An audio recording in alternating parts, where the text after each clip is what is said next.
slight delay because Tom said he had to take, quote, a gamer's piss. The gamer's piss. The gamer's piss, which I thought he just meant he had a shit, but... No, that's so crude. Sorry, can you explain what the gamer's piss is? Okay, so anyone who's a gamer, and if you're listening to the anime Sickos, and you're going sicko mode all the time, which is to say, doing very well at gaming... Yeah, so what very competitive game were you playing? I was playing Stardew Valley. It doesn't matter. But here's the thing about the gamer's piss. When you're in the gaming zone, when you're in sicko mode, you know hours are going to go by where you may need to take a piss. But here's the fucking thing. Your hideous body and its terrible functions are so much lower on the priority list than continuing to game unbroken. The idea of taking a break from the gaming to go to the bathroom is hateful and awful to you. So the gamer's piss is when you finally have reached that sort of tipping point where the need to go to the bathroom finally outweighs the need to not interrupt gaming for even a moment. And then you go... and you take just an inhuman and frankly, like, medically terrifying length of piss. Right, like, call a doctor bad. Yeah. I have the opposite problem. If I am playing a game for a while, I just fail to consume liquids and my insides dry up. And then when I get past the tipping point, what happens is rather than, I have to go to the bathroom, I sense inwards and I feel just like all the bodily failure that's happening because I have just denied myself the basic part of being a living creature, which is drinking water. And it's basically like when you play The Sims and your sim is like, I'm just going to be on the computer, and then all the bars go red and they're just like, wow, wow, wow. And then they get up and they piss themselves, and then also they like put a plate down on the ground and then fall asleep right there. That's what happens. You become a California raisin, but you also have lost the soul that makes them so beloved. Yeah, and I know off mic we've joked a lot about Jomny's son, about like, ooh, remember to drink water, but I probably could use that reminder. Like, if I boot up Stardew Valley, I should have that Twitter feed reminding me to drink water every 10 minutes in the corner. Like, every time a day goes by in-game, I would ignore it. What am I saying? I was about to say, this will not help at all, because, Joe, what's going to happen is you're going to start gaming, you're going to go into sicko mode, and just... It will be nothing but like a buzzing of a fly in your ear, because you will have ascended to the gamer's plane where you just live on a higher state of consciousness. And liquids in any form are just, unless they're got some sort of extreme letter that's like written in neon green on the can, then that's a liquid that a sicko mode person might drink. But otherwise, liquids not relevant in any way. No, and it's like a water level in real life. It's like, no, I don't want that. So this is the third episode of Anime Sickos, the podcast that discusses the 4 pillars of unhappiness, anime, gaming, posting, and work. Yep. The 4 basic things that we do to ourselves and our struggle with them. You say the 4 basic pillars of unhappiness as though there are other pillars that are not pillars of unhappiness. These are the pillars of just existence itself. Yeah, for sure. And like, to be clear, we both like work out, but that's only so we could become anime jocks. Yeah, I mean, whenever I'm at the gym, like the only thing I'm thinking about is like Asta from Black Clover worked out, and then he could beat wizards. I want to do that. If there was a gravity chamber in real life, I would never leave the gym. It's cool. I think the real issue here with being an anime jock is getting older means your body's just worse. Yeah. So I feel like I'm mentally just taking notes of things and the specific ways in which my body decays. Case in point, I've just come to terms with the fact that I can't really drink coffee anymore. It just like upsets my stomach. That's a nightmare. I would cry. I still like it, and I will still drink it because I'm like, it's a problem for future Joe. I do know what you mean, though. I mean, the decay of our bodies is making us go from sicko mode to dicko mode far more often than I'd prefer. It's like, you know how like all pro gaming streamers are like 12 years old. We've wasted the best years of our life like fucking like frolicking in a field instead of making millions of dollars going sicko mode. But like, I can still drink coffee, but the thing that plagues me is that like every, let's say 4 weeks, for reasons that like I've been like really diligent trying to figure out, but still just haven't been able to. Every 4 weeks, I just suddenly my whole downstairs area gets like such the problem. It's just a really bad way. I have to go to the hateful room and sit in it and feel not in a good place.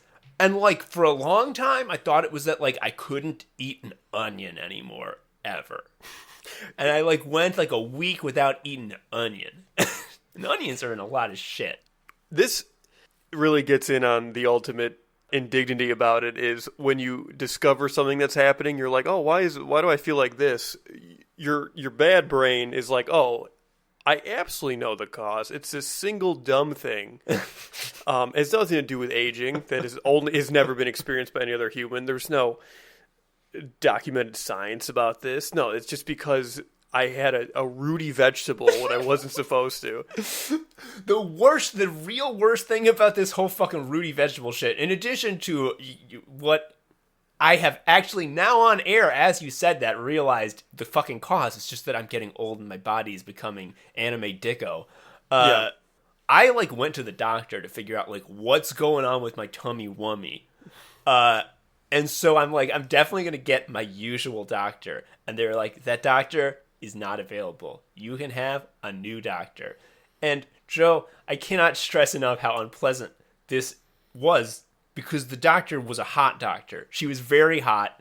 And I had to be like, well, sometimes I eat and then I shitted and farted. And she's like, well, is it because of dairy? And I'm like, no, I checked. And she's like, well, impossible to say then. I had to just go. Yeah, and you're not gonna. First of all, you would never question a hot person. No. Well, I felt like a criminal for wasting her time. Hot people just like live on a different world.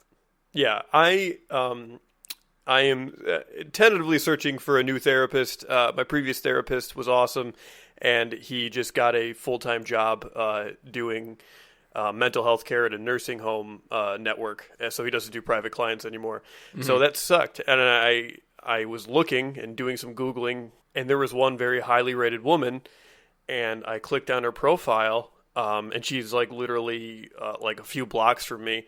I can't go because she's like statuesque and like flawless. Like I can't. It would be better if she just was a gun. I mean, it literally is the same as if you go to a therapist who's just handling a gun the whole time. And they're just like, oh, by the way, this isn't loaded. I would never shoot it at you. But, like... Is it cool if I sharpen a knife as we talk? Is that fine? Yeah, like, I'm not putting the knife away. It's never going away. Like, my ideal therapist always starts 5 minutes late because he's playing his Switch and he's trying to find a save point. Yeah. Goes to, like, take a sip of coffee and then, like, goes, like, he fumbles with it and it falls in his lap and you're like, oh, shit, he's gonna have his whole dick burned off. But he's like, oh, this was cold coffee. Yeah, and then you're like, okay, we're on the same level, buddy. Yeah, and I don't feel bad, like, unloading my psychic bullshit onto that individual. But a hot person, you're like, well, I certainly can't harsh your vibes.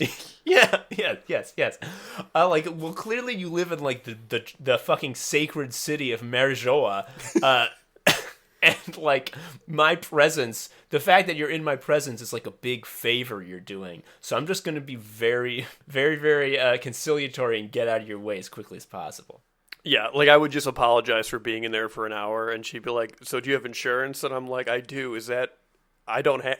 Would you prefer if I said I didn't? We're the Anime Sickos, and we're here to say anime is bad in a war crime way.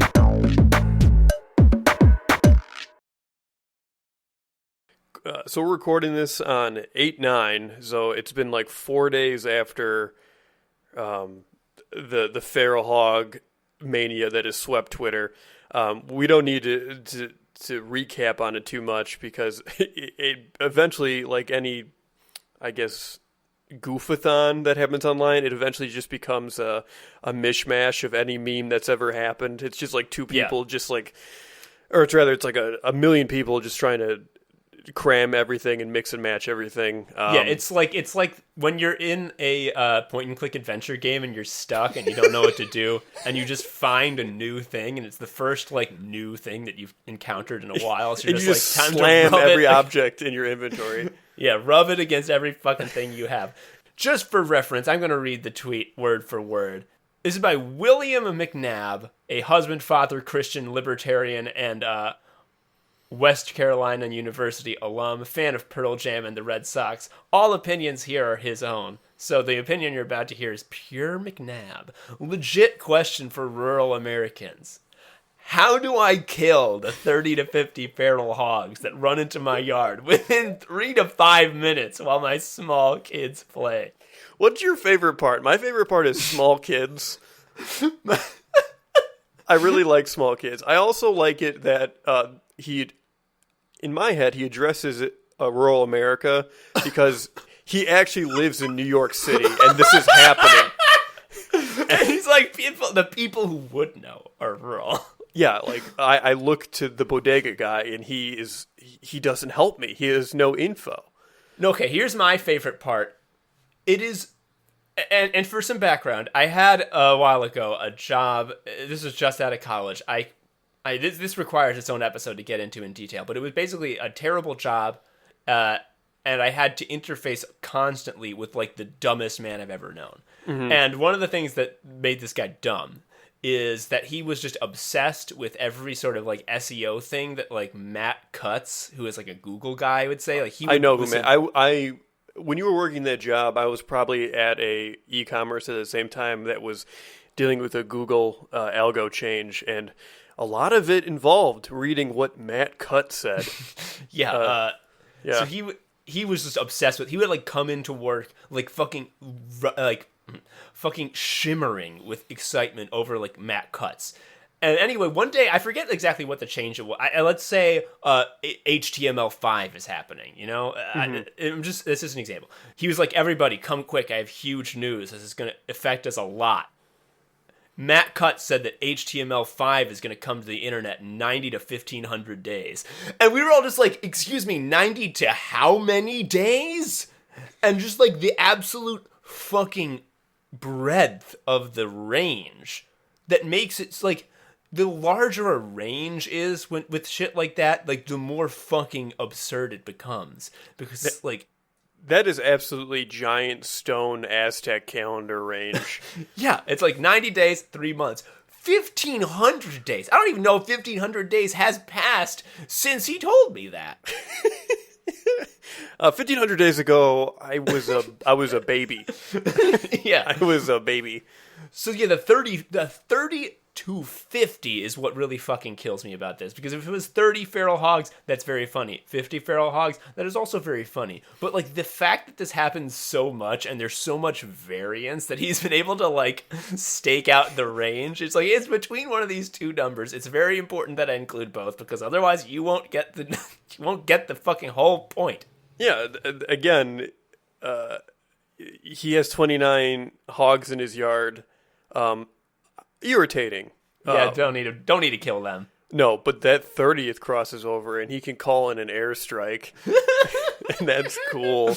Yeah, press up on the D-pad and white phosphorus comes down. So Joe, why are we talking about these 30 to 50 feral hogs from Willie McNabb? Because online, everyone has dunked on Willie McNabb. There's no point in taking or dissecting what he said any further. But this is sort of a phenomenon, and I think, please let me know if you agree with this sentiment, is that all we do is just read stuff online, and half the time, I can't even tell you what I consumed. Like, if I'm going to Betty Bye at the end of the night, I couldn't even tell you what I read that day. It's just noise. So... The hog thing, is an example of when something can cut through just the noise signal and kind of lodge in your brain. Mm-hmm. And like, yeah, there's like nothing specific about this particular meme that makes it that different from any other sort of joke of the day. Other than that, like, as the day went on, it became like clearer and clearer that like the sort of arc of a meme that we're used to seeing and that we've experienced thousands of times, the arc of a meme that is fundamentally incompatible with how the human brain understands time's passage, the reason that like it still feels like 2016 and will for the rest of our lives. This arc wasn't going the way we were used to, because like when the peak was supposed to have happened and we're expecting sort of the dip, it kept going. There kept was more going up. juice in the tank. There was more hogs in the yard. There was, and I don't think we need to unpack why this is too much, but I think in the wake of two awful mass shootings, I think there was sort of a collective online psyche that was like, can we have a thing that we can just run into the ground that isn't just fear and just emptiness? I also like that it feels like, I mean, like, Willie McNabb is a libertarian, so he's, like, obviously he likes evil, but he is not, like, he doesn't appear to be, at least outwardly, like a QAnon guy. Like, he's not, like, a dangerous, like, genocider, like so many right-wing people are, and, like, he has taken this in good fun. Like, it's his pinned tweet. He spoke to Yashar Ali about it. We can talk more about Yashar in a different episode. He is a strange man, but like he's getting some fun out of this, and like it's not like a dunk that's like getting someone fired, you know? Yes. No one's talking to anyone's manager.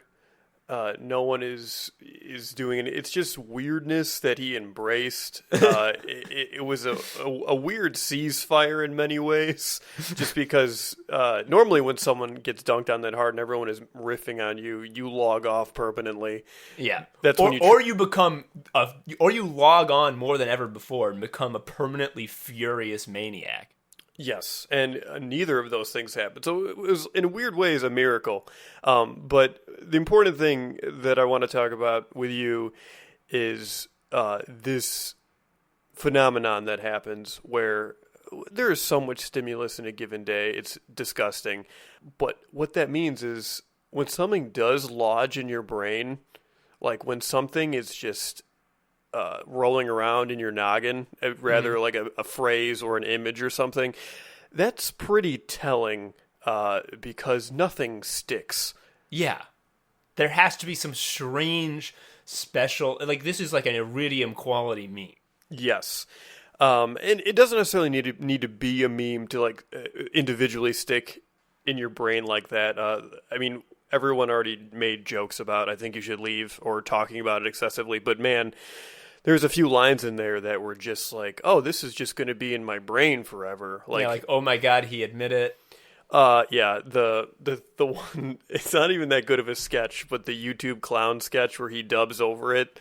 Yeah. If you don't know this one because it's not a super memorable sketch, it's because the Tim Robinson character is hanging out with people who are all sharing their favorite YouTube videos, and he can't think of one, and they're all like, "Oh, don't worry about it," but he's like freaking out. So he comes back the next day with an old Bozo the Clown show that he's dubbed over himself. It has no views. He did it that day. Yes, and it's just deeply uncomfortable. The dubs aren't even funny, but man, the thing that sticks with me is it's like Bozo like walking around and it's poorly dubbed over, and he says, "I'm not even supposed to be here today. I hope I don't jack off," which... as far as a joke goes, that's a hot line, but it's also like a pretty good MO. Yes, it's a good way to go through life. Be like, you know what I hope doesn't happen right now?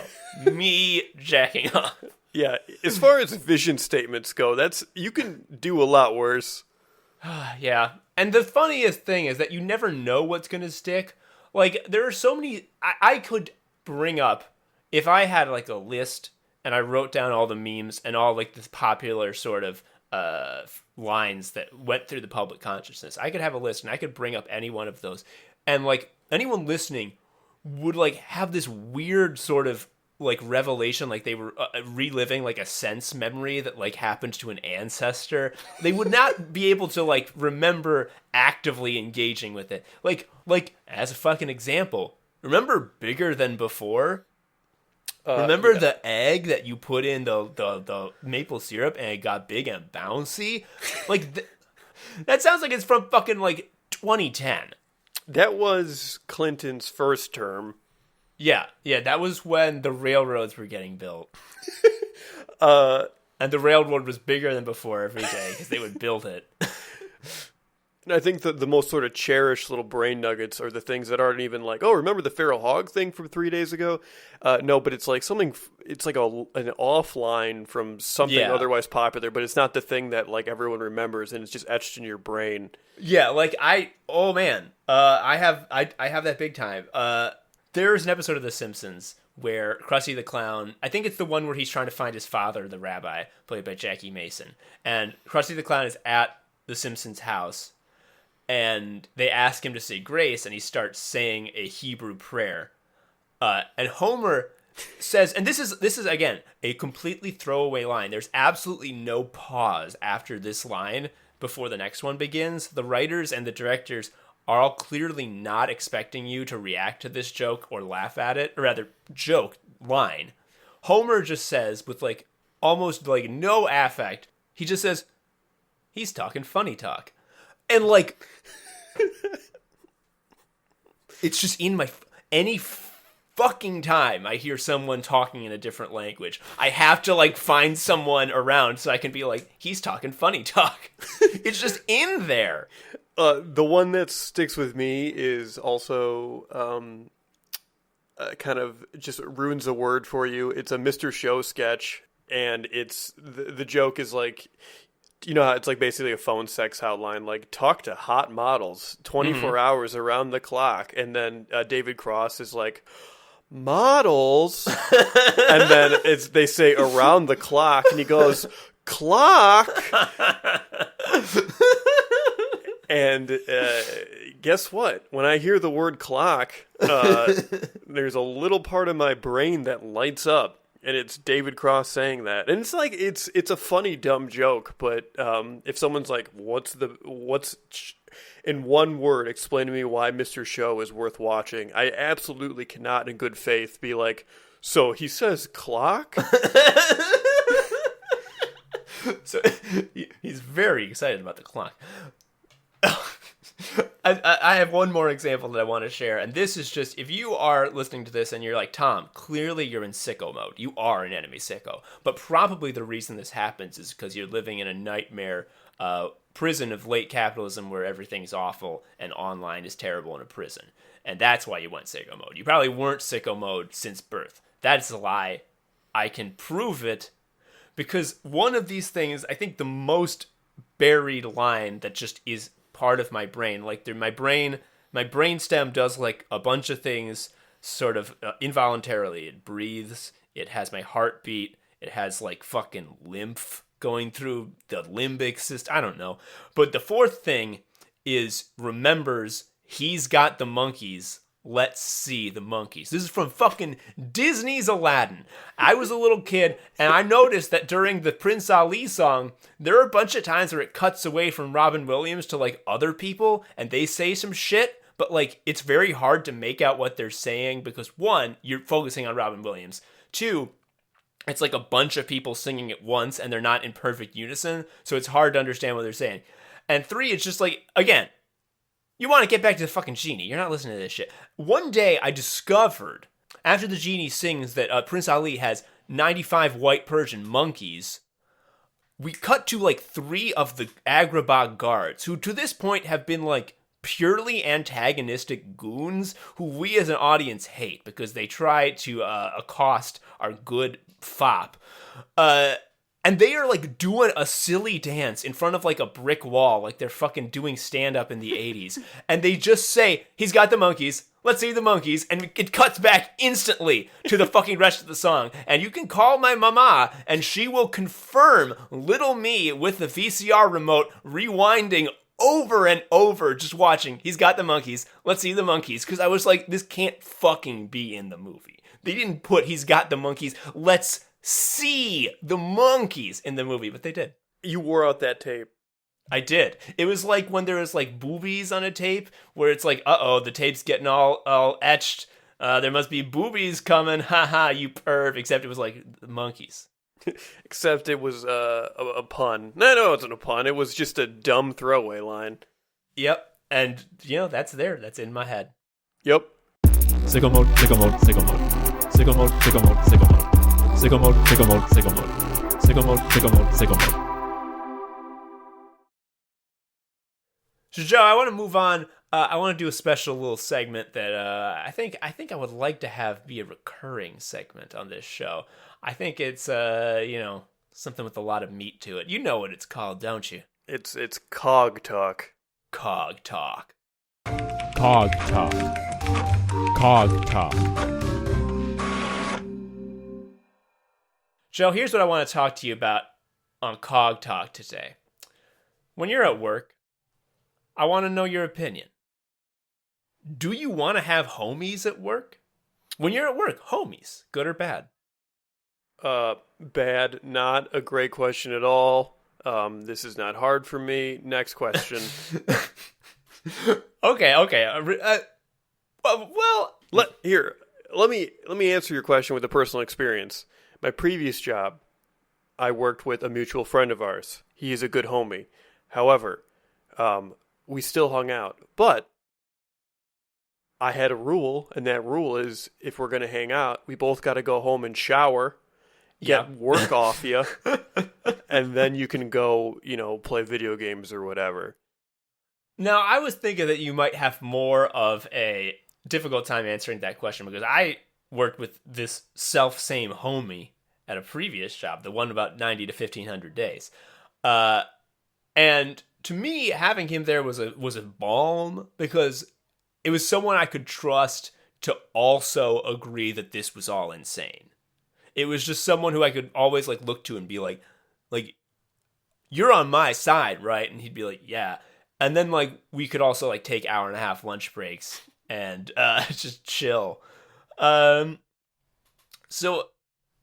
I'm, as much as I am sort of surprised at how easily you answer, I'm also not surprised because as I've gone on in my life and my time as a cog in an office, I've come to agree with your stance completely. Having a homie at the office is fucking terrible. It's horrifying and awful. It's hard. Not because friends are bad. Obviously not. Having a homie is the yin to the wife's yang. There are two. There are two important people in your life, and that is a homie and a wife. Correct. You have to have both. Otherwise, your humors aren't in balance. Correct. But the thing is, what makes a friend is that you have the ability to confide in someone, you can joke with someone, you can be yourself, and you also know that if you say something that could be interpreted the wrong way, they give you the benefit of the doubt because they understand what you're trying to say, and they know fundamentally you're not a bad person. All the good stuff that why people have friends. Yeah. All of that is in stasis at work. Yup. And I think it's important to make the distinction here that going to work with a homie that you already have is bad. But going to work and making a new homie from someone who you meet at work, I think is one of the most bleak and painful things that could ever happen. It's rough because you have to ask yourself, hey, if one of us leaves this job, is it over? Yeah. And I mean, it's yes. It was a rhetorical question. The answer is yes. And then ideally they'll unfriend you on Facebook if you have that. You shouldn't. I'm only on Facebook to promote the skewer and probably this show. No one's gonna click on it. Zuck doesn't want anyone to share links to anything but other Facebook pages. Anyway, the reason I think that this is such a nightmarish proposition to have homies at work, because some of you might be not understanding why this is so awful to me. We got to get down to the sort of core facts of working in an office. You may have been fooled into thinking that there are a large number of white-collar jobs. No. There are two. Here are the two job titles that there are. There is one, Cog, and there is two, God. You specified white-collar jobs. I take issue with the designation, and I think there's actually two types of jobs, period. And they are one, CNC operator, and two, computer person. Yep.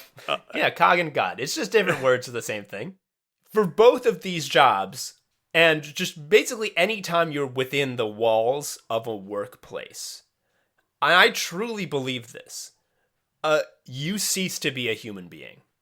Like, you are not a person anymore, and you are not yourself. It is like, it's code switching to the most, like, terrifying and holistic degree. Because you cease to have rights, you cease to have freedom, and you must, if you are a cog, you must obey God, no matter what. You, like, pod person yourself. Yeah. And, like, the worst thing is that you can't opt out, because then you fucking are homeless and starve. And I don't want to do that. That sounds real bad. Oh, yeah, I like my bed.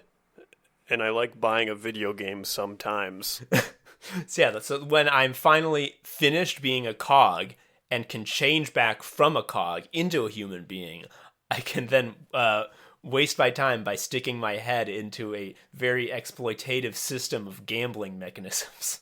And that's why a homie at work is dangerous, because it muddies that water. If, let's say you have a situation where, like, you have an amicable small talk repertoire with everyone around you, but you're not, on homie level, it's easier for you in that circumstance to accept that, like, oh, when I walk in the office, I'm a unit of productivity. My time is not my own. I am just inhabiting this meat space to make spreadsheets. That's fine.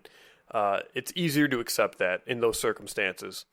Mm-hmm. If you have a close relationship with someone at the office, it's harder to just accept that role, because you can look at someone's eyes and know that there's a person there. Yeah, you don't. That's fucking worst case scenario. No, we are cogs. We are fucking cogs. Because if you look into a person's eyes and see them as a human and know that at this moment they are being a cog, you are being forced to grapple with the fact that they are suffering on a deep psychic and emotional level, and you can't help them. Right. And also, it's reciprocal, because you are, of course, aware of your own circumstance. Mm-hmm.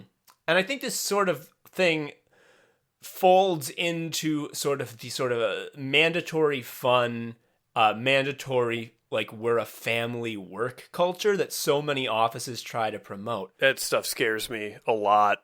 It scares me because what it's trying to do at its core is it's trying to trick you into thinking that your cog form is your human form. They want you to socialize with people and be yourself and have fun while you are in a building which you are incapable of being a human being inside of.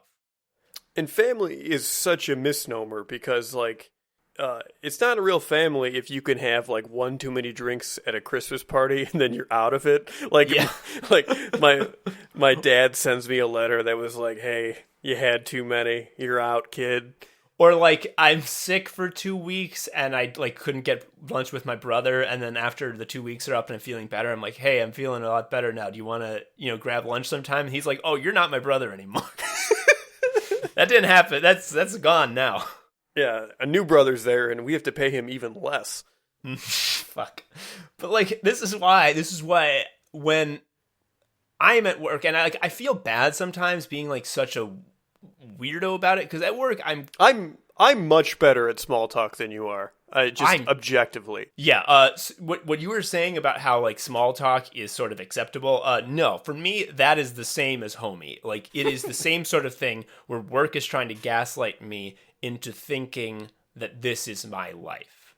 Yeah. Whereas this is a thing that I'm required to do in order to live my life. And part of the requirement is cease being a human being and start being Cog. I think there's a bit of a spectrum. Like, if you talk about the weather, that person isn't going to make you help them move. Yeah, like, yep, that's fair. Yeah, but I, as a, like, operating model, like, personally, I understand where you're coming from. For me, here's the spectrum for me. If I'm talking to someone for Cog-related purposes, if our gears need to mesh to turn the wheel, that's fine. If during that some small talk occurs, that's fine, because this is just the grease for the wheel of the cog. It's when someone like comes up to me and starts talking to me apropos of nothing, and I feel bad about this because this is like weird antisocial behavior, but like I get really angry because I'm like, you understand what this is? Like we are not peers. We are not like people. We are not adult humans who are peers who can interact like normal human beings. Like, no, we gave that up. They have taken that from us. We are cogs now. If the fact that you are trying to tell me that we are still people is a lie, because like right now, I am you, Joe. You gave this sort of image earlier. Right now, I'm in the egg, and you are trying to convince me that I've already hatched. And I cannot let you convince me of that, because if I am convinced that I am hatched while I'm still in the egg, I will never hatch. I will stay in the egg for my life. Yes, you'll die the tiny death. With what you're describing makes me think of like I don't know if you did this at all in like junior high, but you would go to one of those like towns that's like colonial, and it's like everyone, it's like colonial recreation of like a maybe a homestead town or something. But anyway, yeah, they all wear bonnets, right? And it's just like everyone has to like to play their part, but then like the guy who churns the butter starts talking about the cubs. Yeah, no, it's like no. You can't do that. Yeah. It's the same thing. And the thing that like kills me about all this is that me personally, I am fucking constantly in my head thinking about things, thinking about like the way things are. I fully understand that I am a cog, and I fully understand that I am willingly giving up my humanity and my rights and my freedom when I go to work, and that I'm a cog, and that I'm not it's an myself. Exchange. You understand? Yeah, and I come out of it, and for being a cog, I have the resources to allow me to be who I am.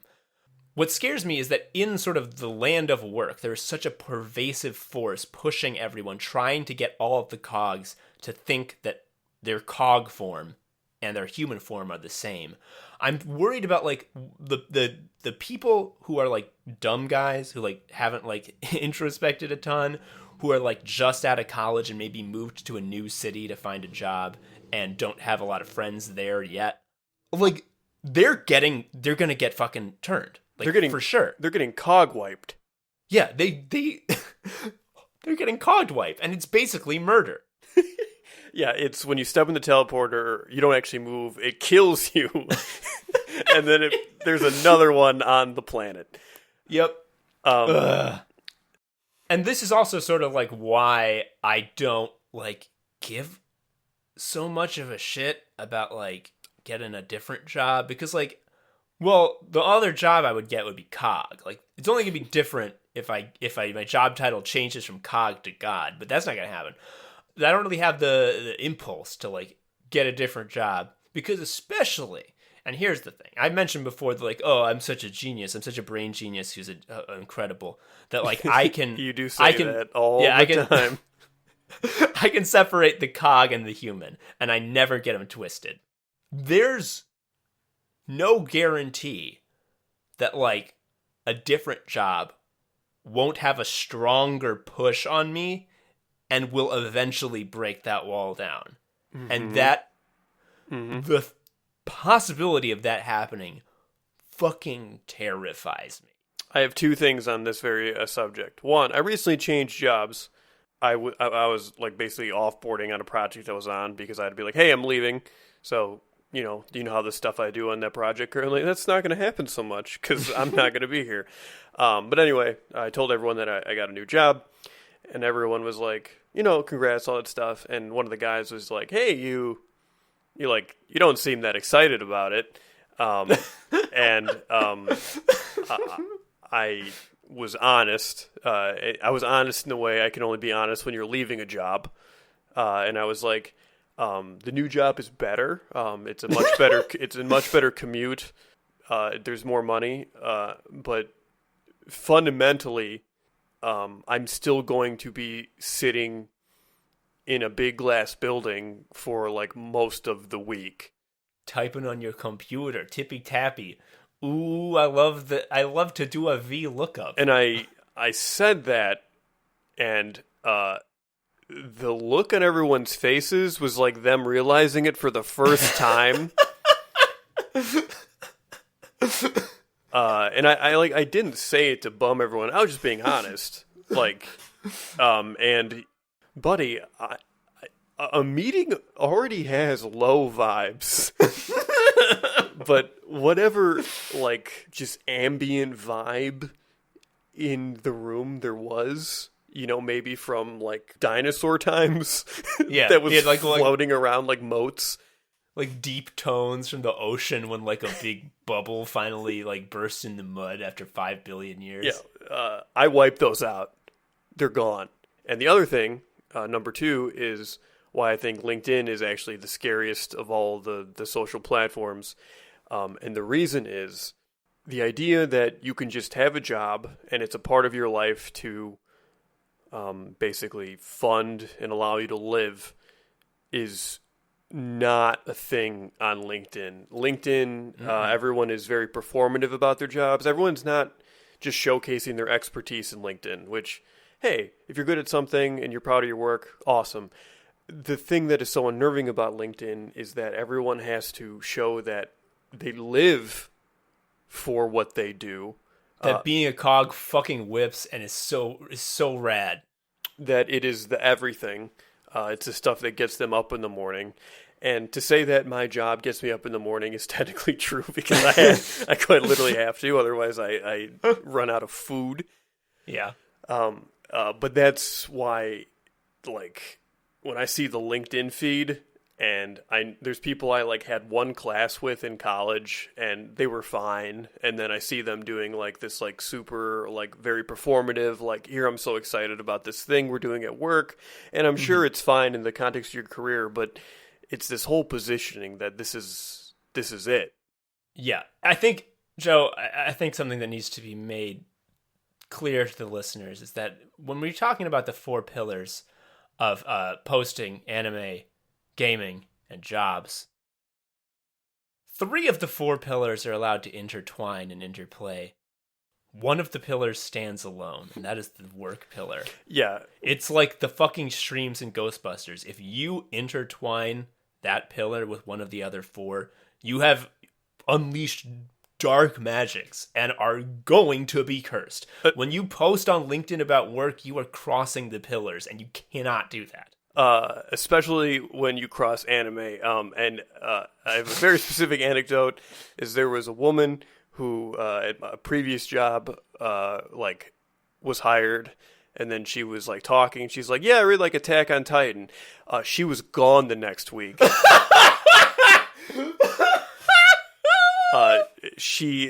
I don't know if it was because she uttered anime words. I don't know enough about her, but I can only assume from the information that I have. Oh, she was killed. She was executed. The fucking black hooded dudes that every job has on retainer got called up on the big fucking phone. Yeah, it was so wild to be the only thing I know about this person is that they like anime, and now they're gone.